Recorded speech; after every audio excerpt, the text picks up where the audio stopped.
Okay, this is a Blaylock bumper pull. It's actually patterned very similarly to the Blaylock gooseneck.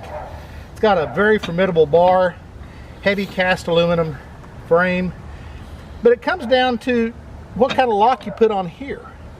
And what you see mostly that comes with them are these disc locks. So you put these disc locks on and you think, well, I can't get to that shackle. And that probably scares off most people. But whether it's a padlock or a disc lock, the problem is all you have to do is cut through the whole lock. So we'll show you how you can do that.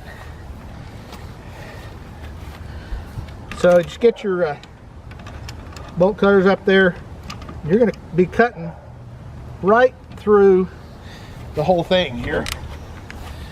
Make sure I got it about right. Yeah.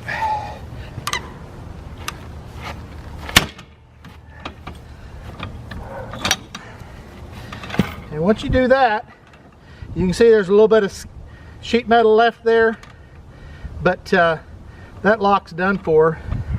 We'll see what I can do here with just this guy here. Yeah, that almost did it. And there we go.